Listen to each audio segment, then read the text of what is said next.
Eto nga idudulog daw ng grupo kasi baliwala na nga namang makipagtaltalan. Kung wala namang gagawin ng publiko, sa palagay nyo yan, si social media, tatablan pa sila dyan? Hindi na. Hindi na ho, mga kaibigan. Tutuloy nila yan. Kasi yan, ginagawa nila ngayon yan, katakot-takot na banat, tatanggapin nila yun. Ano ba mas mahalaga sa kanila, yung banat o yung pera? Mahalaga sa kanila yung pera eh. Hindi naman yan eh. Mga kaibigan eh. Sabi ko nga, ang mga kinukuha dito, katulad niya, si Ahan Chen, yung nasa DENR na yan, yung napapanood nyo nagsasasalita. Wala namang aral yan eh. Nakita nyo mag-English. Nag-i-English pa, di ba? Walang kahihiyan. Ang sama eh. Ang English, kahit di ka marunong na English ito lang sikreto dyan eh. Para malaman mong yung kausap mo si Raulo. Nag-i-English nang di alam yung sinasabi. Pagka yung English masakit sa tenga, hindi totoo English nun. Mga kaibigan, ganun lang kasimple. Ngayon, kaya sinasabi natin, ang pagpili ng iluluklok sa gobyerno, ng iboboto mo, okay tatalaga sa pwesto, hindi ba ang importante dyan yung track record ng tao. Yun yung lagi natin sinasabi. Napakahalaga nun na sa pagpili, ang titignan mo yung track record. Ano ba track record nitong tao? Ang sama ng track record niya, puro pera yan. Mga kaibigan, akalain mo paano nakapanloko rito yan? Dati, noong panahon ni Pinoy, may groundbreaking pa yan dun sa House Project, housing daw, nawala na. Yung housing sa media. Alam nyo kung sino ang pinagyayabang na kinakapitan niya nun? Si Bolsi Aquino. May isang okasyon pa nga, sa isang pananghalian. Ayan, kasama ko si Ka Jerry. Kaming dalawa. Andun pa si Mayor Lim.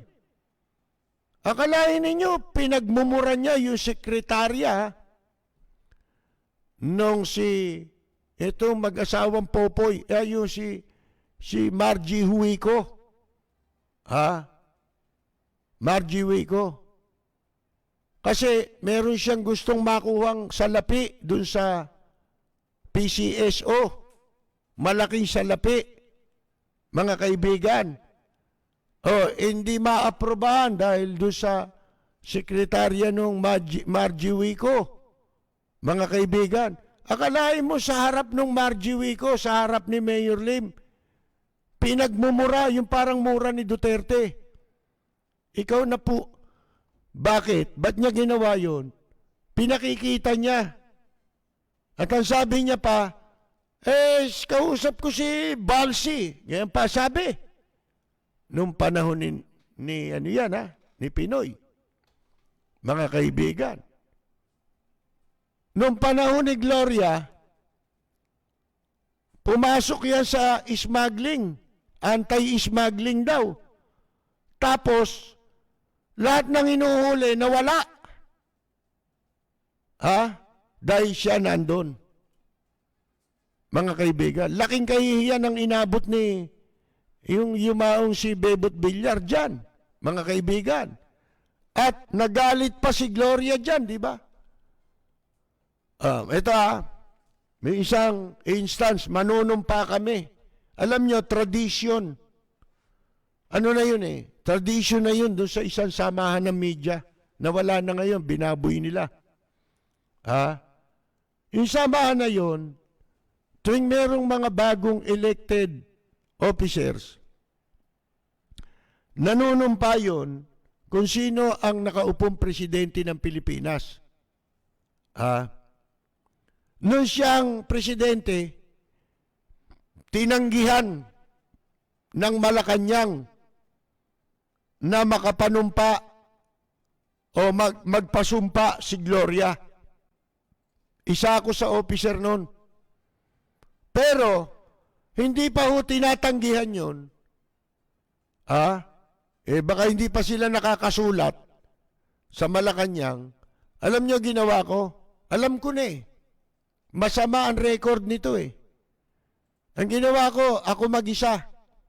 Bilang isang elected officer nung samahang yon. Sumumpa ako kay Mayor Lim. Si Mayor Lim ang nagpasumpa sa akin. Mga kaibigan.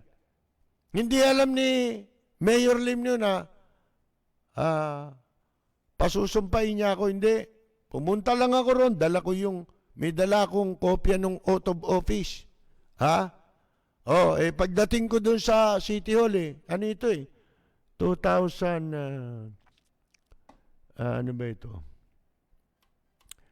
Anong taon yan? 2000, si Gloria pa ang nakaupo 2008. Kung di ako nagkakamali, 2008. Pumunta ako ron, sabi, pumasok na ho kayo, sabi nung sekretarya. Nandun puntaan nyo, nagko-conference sila Hindi sige, pumasok kayo. Pagpasok ko, may conference. Andun lahat ng mataas na opisyal ng Maynila at saka ng pulis. Ang director pa ng Manila noon, ng pulis si Boyce Rosales. Pagpasok ko nakita ko agad ni Mayor Lim. Tigil yung conference ano sabi? Ba't ka niya naparito? Ito, pinakilala ko. Yan niya sabi ko, Mayor, ako na-elect ho na isa sa officer ng samahang ito. Gusto ko sana sa inyo makapanumpa. Sandali lang naman kako ito sige, dito na hanggang may litrato pa nga ako nun mga kaibigan. Yun yung unang, 2 beses ako na-elect na officer dun mga kaibigan. Walang hiya talaga yan. Ang daming sinalbahin tao niyan. At kung kayo makapagtatanong lang doon sa DENR, ang dami raw galit dyan ngayon. Mga kaibigan. Siguro, alam nila, may isa pang kwento yan May tinira yan pera, pinirahan. Meron siyang kakilala na operator ng, siyempre DENR, di ba? Basura, dyan sa Laguna, mga kaibigan. Ngayon, itong ang tawag mo riyan, yung nag-ano ng basura, yung tapunan ng basura. Hindi, yung tapunan ng basura, yung dumping site, yung operator ng ganon, ng dump site, dyan sa Laguna. Merong kakumpetensya. Kilala niya ito. Yung isa, nagpunta sa kanya, nagsuhol siguro yon. Ang pakay, ipasara yung kalaban niya, yung kakumpetensya. Kasi may batas na ito mga kaibigan Ito ang hindi ginagawa kasi malaking sindikato yan Yan tapunan ng basura. Naku, napakalaki sindikato niyan. Ngayon, naglagay sa kanya yung isa. Pagkatapos, ang pakay para ipasara yung kakumpetensya, yung kalaban sa negosyo. Na ganun din ang negosyo. Alam nyo ginawa? Pinasara nila. DENR Ngayon, alam nyo, maglalagaring hapon. Hindi ko alam kung nagkasundo na. Mukhang ayaw na magbukas nung isa. Pinakausap yung pinasara nilang dump site at pinasasabihan na kung interesadong pabuksan. Kita ninyo? Ano tawag mo ron? Kaya, hindi muna kasi tinignan ang track record nito. O kaya, talagang alam nilang masama. Bagay, Notorious na nga kako, di ba? Itong kasalukuyang administrasyon, pagdating sa pagtatalaga ng mga tao na walang hiya, magnanakaw. Mapupwesto ba si Duque dyan kung walang track record dyan magmula kay Gloria? Hindi ba? Track record ni Duque ang haba sa kawalang hiyaan, mga kaibigan. Bakit napwesto? Yun ang qualification eh. Hindi ho ba? Ngayon, eto na ho, yan, tandaan ninyo, inuubos na nila yung galit ng tao dyan para wala na kayong magawa. Wala naman tayong magagawa eh. Hanggang bungangaan lang, mapapatigil mo ba yan? Kung kasing kapal ng mukha nitong mga nasa administrasyon ngayon. Sipin mo, eto yung pagtatambak na yung massive itong mangyayaring anong tawag mo dyan? Ano ba yun? Yung pagtatambak, reclamation. Massive yan. Naibenta na yan. Yung sa Pasay nga, bayad na eh. Naka-advance na yan eh. Huwag mo sabihin si Isko Moreno, wala. Kaya nga, suportado niya raw yan, di ba? Bakit? May reclamation siya sa Maynila eh. Nagagawin eh. Kailangan nilang magkamutan sa likod dahil DENR ito, naturalmente, sasakupin sila niyan yung gagawin nila. Gaano karami kinikita nitong taong ito na nagpapanggap, pero pag nakausap ninyo, narinig ninyo, di ba? Di ba bobo kung ano-ano sinasabi? Beautification daw yan. Hayop kayo, beautification ba yan? Papatay kayo ng tao dyan. Ang daming magkakasakit na tao. Beautification. Mga gago. Di ba? Iyan ho ay smoke screen yan. Cover yan itong pagtatambak na yan. Para dyan mapunta issue. Pag naitayo na, dire-diretso na yan. Lalagyan kunyari ng yung pwede ka maglakad. Ano ba tawag mo ron? Parang patwalk ba tawag doon? Yung may platform sa dagat. Sana kung ganun lang. Hindi. Magre-reclaim. Approve na eh. Walang preno kung bumatikos. Malalim at makatwirang komentaryo. Mag-ingat ang mga politikong gumagawa ng kalokohan at baka kayo ay tamaan ng Rapid Fire! Ang taong bayan nagtataka kung bakit sa gitna ng pandemya, yan ang inuuna. Yan ang pinaprioritize. Habang ang buong mundo nakatuon sa paglaban dito po sa pandemya. Yan ang sinasabi ng tao. At sinasabi ni Pangulong Duterte, wala raw pera siya. Kala mo kanya yung gobyerno eh. Wala na akong pera eh. Alam pera, gobyerno. Mga kaibigan. Kaya hindi matutulungan na mga tao. Alam pera, gobyerno magkano yung project na yan? Na ginagastosan ng gobyerno para sa kapakanan ng mga dayuhan. Dayuhang incheck. Sipin ninyo yan. Para yung mga dayuhang incheck magtayo ng negosyo. Negosyo, niluluto tayo sa sarili nating mantika. Eto, sabi ito hindi maipaliwanag ngayon Hindi ba nag-flip-flopping tong si Ahan Chen ng DENR? Yung nakikita ninyo, yan ang masama eh.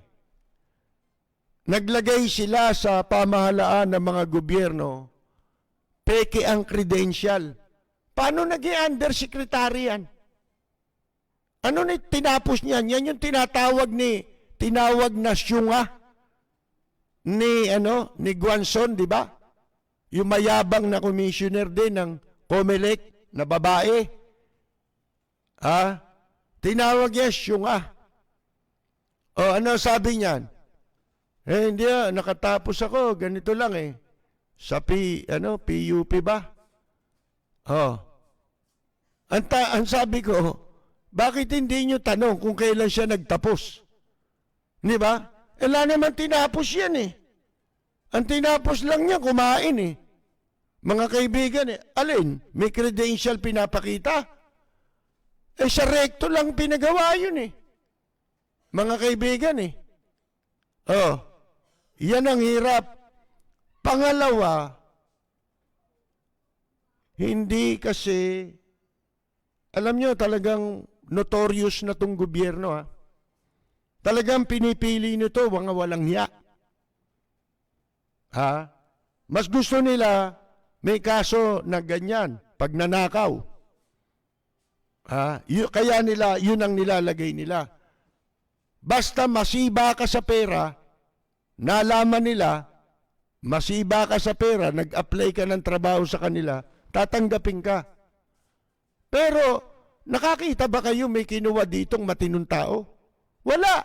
Nakita ninyo, lumabas ang tunay na mga pagkatao. Katulad niya si Roque. Nung araw, nagpapanggap na tagapagtanggol ng mga ng mga inabuso, nilabagang karapatang pantao. Ngayon, mga kaibigan, makapalang muka at nagagawa nila yun At the same time, kapalan ang pagmumukha nila. Di ba, suportado nila ito? Walang preno kung bumatikos. Malalim at makatwirang komentaryo. Mag-ingat ang mga politikong gumagawa ng kalokohan at baka kayo ay tamaan ng Rapid Fire! Ngayon, sabi ko nga sa inyo, hindi rehabilitation yan. Mga kaibigan, yun din ang sinasabi nitong mga pumupuna. Ngayon, smoke screen yan. Tandaan ninyo yan. Mga kaibigan, merong napakalaking project dyan. Sa Pasay, 9 kilometers ito. Isipin mo. 9 na kilometro. Ang inaprobahan na project para sa reclamation. Tatambakan yun. Mga kaibigan, ano yan? 360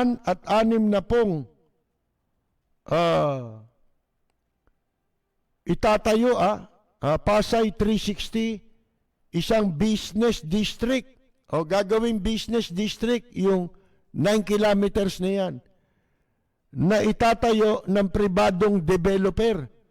Kung matandaan ninyo, sabi ni Presidente Duterte, never in my administration, my term, na papayagan ko yung anumang proyekto, development, dyan, itong reclamation na pribado. Hindi raw niya papayagan yan. Tingnan mo itong private developer and Pasay 265. Dalawa ito pangalan. Pasay 265, Pasay 360. Itong 265, backed by a public-private partnership that includes a subsidiary of Chinese state-owned developer, China Communications Construction Company Limited. Ito rin yung tumitirada ngayon dyan sa Sangli Point, mga kaibigan. Di ba? Ito'y matagal na ito, Itong information na ito na nakuha natin sa internet, mga kaibigan, matagal na ito. Sipin mo, matagal na nilang kausap ito. may status of reclamation projects, interagency meeting on reclamation projects, 17 May 2018. May kuha ng litrato Ayon doon sa isang opisyal ng Pasay, itong Ber Madrona, sa Pasay City Legal Office,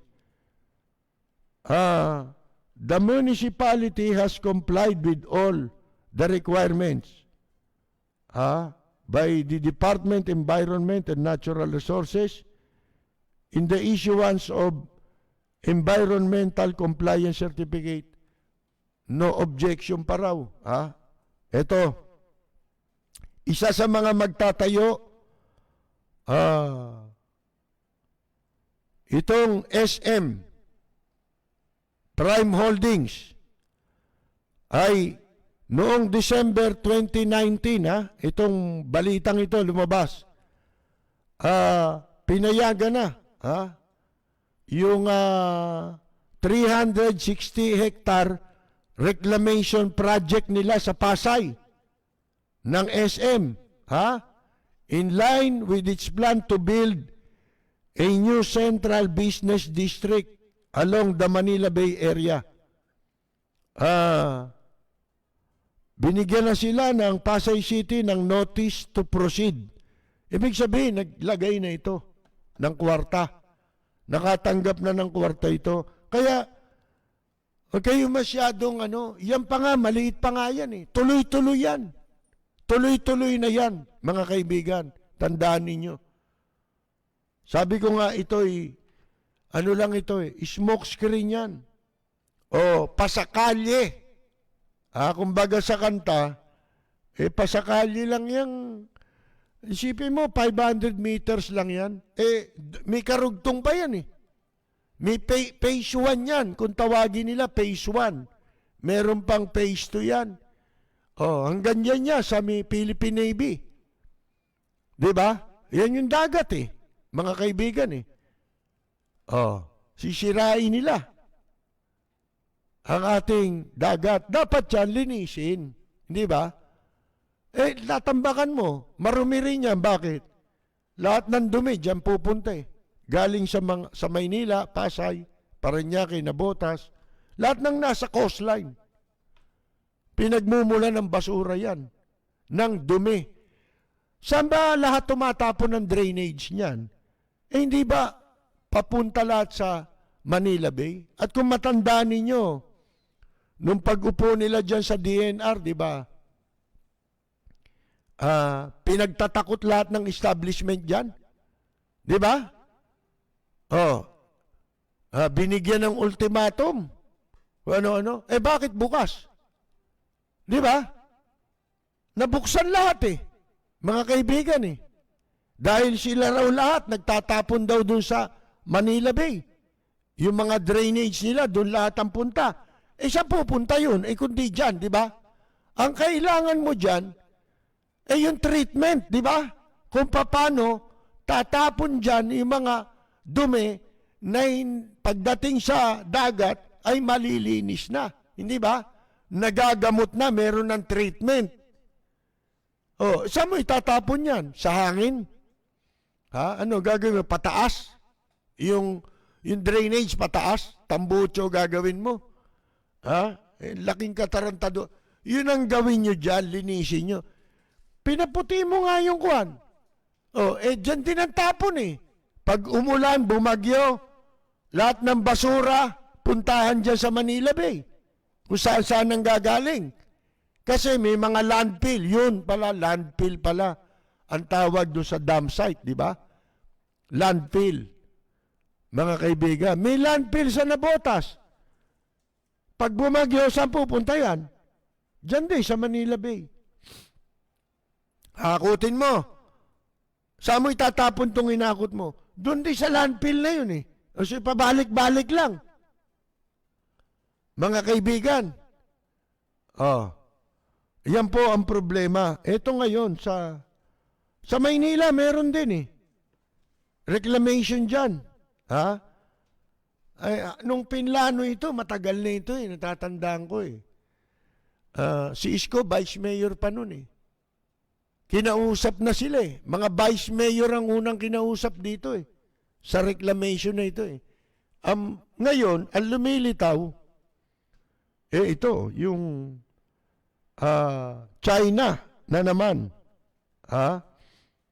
Ang nasa likod po, nagagawa dito, kausap ng Pasay City. At saka ng Maynila. Bakit? Bakit hindi maaawat ito? Mga kaibigan, alam ba ninyo nung nakaraang 2019, kung kayo, naniniwala kayo sa resulta ng eleksyon noong 2019, hindi ko totoo lahat yun. Binibigyan ko na kayo ng example eh. Hindi lang ho sa senador, pati sa local officials. Alam ba ninyo kung sino nanalo noong 2019 election? Si Lim ang nanalo sa Maynila. Ang balita, 1 bilyon pala ang ibinigay sa COMELEC. Package deal. Kung sino-sino mga kasamang hindi mananalo pero nanalo sa COMELEC. Tsaka sa Smartmatic. Package deal ito eh. Hindi ako naniniwalang nanalo yan si Isko Moreno. Mga kaibigan, Yan ang totoo niyan. Ano kapalit? Ito eh. Ito yun eh. Kaya hindi pwede nilang hindi-hindian eh. O tutulan eh. Nakakamada na to eh. Noong 2019 election, ito ang kapalit. Mga kaibigan, para ka manalo, isasama ka namin sa dayaan, pangako mo ito. Sino nagbayad? Di yung mga nasa likod nito. Yung Odena ni Dennis Uy, mga kaibigan, ang gumasta, ibig sabihin, diyan po sa 2019 election. Election ba yung selection? Naging selection yun eh. Tandaan nyo, hindi ako pwede magkamali eh. Si Lim nanalo noong 2019 election. Nilagay nila kunyari sa huli para hindi maghabol. Mga kaibigan. Si Era pamangalawa raw. Noong 2016 mga kaibigan ilan nilamang ni Erap kay Lim? Wala pang 3,000. Daya pa yun Nakita naman ninyo ang nangyari nun, di ba? Ipinlas na sa TV. More 280,000 na si Lim. Si Erap, wala pang 100,000 di ibig sabihin, konti na lang yung bibilangin, tapos na eleksyon sa Maynila. Akalain ninyo, matagal bago lumabas ulit yung pangalawang resulta sa Maynila. Nagkaroon ng brownout do sa Rizal Memorial. Mga 2 oras bago ulit na i-report ng TV. Yung sumunod na resulta. Ano nangyari? Tumaas yung boto ni Erap, bumagsak na yung boto ni Lim. Ano yun? Sana kung mananalo si Erap, okay lang Pero hindi nababagsak yung boto ni Lim. Di ba? May iiwan na siya ron. Mapapako na siya ron sa numero niya. Hindi Bumagsak nabawasan Ano ibig sabihin nun? Walang pera si Lim Pera lahat yan Yung hayop na walang yung piskal, di ba?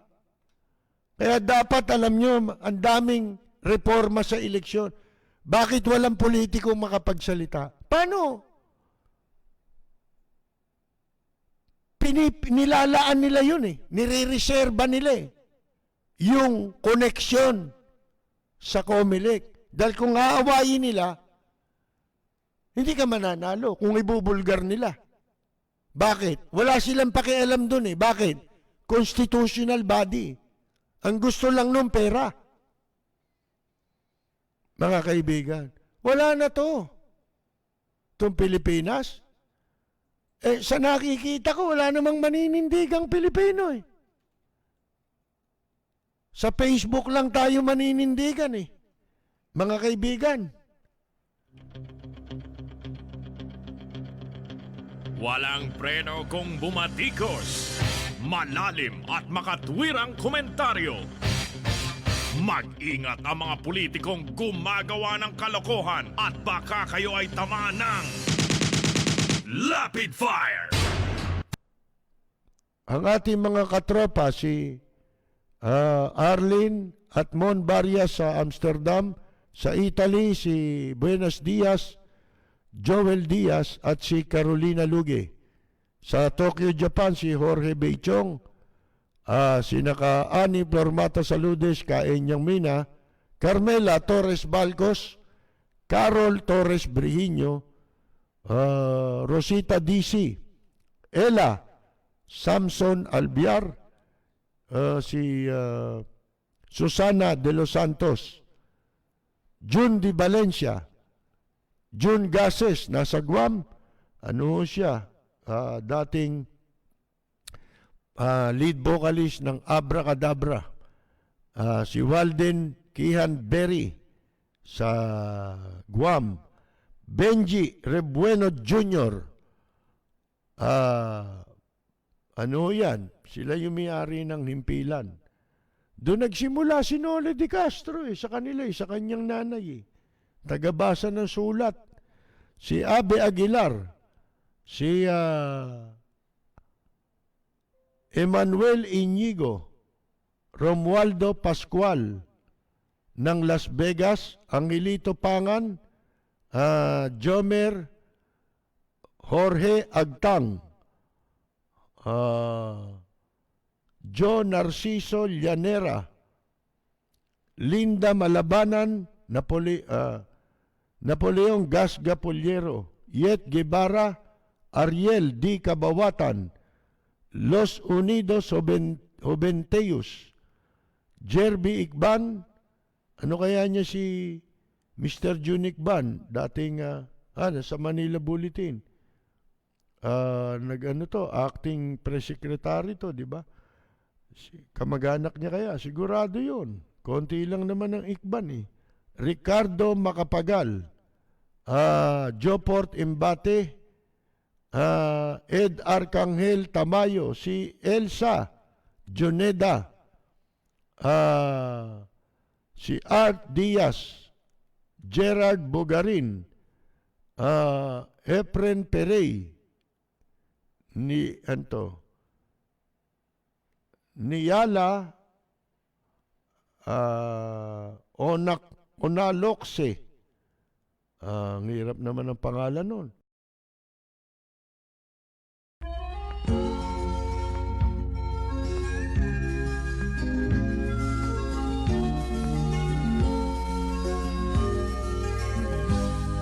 Sa bayan ko ay isa ang dahil, dito'y wala ang pagkukunwari.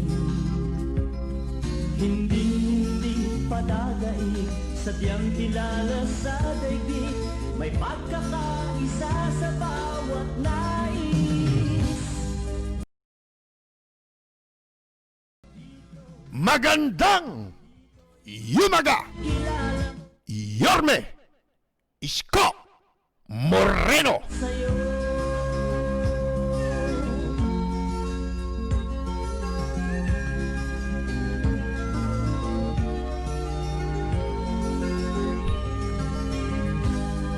ang bayan ko'y punong-puno ng yaman, bakit ito'y kailangan pang iwanan? Hindi nga ba't anong sarap mabuhay ng buong ganap sa bayan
Sole, tatago niya na.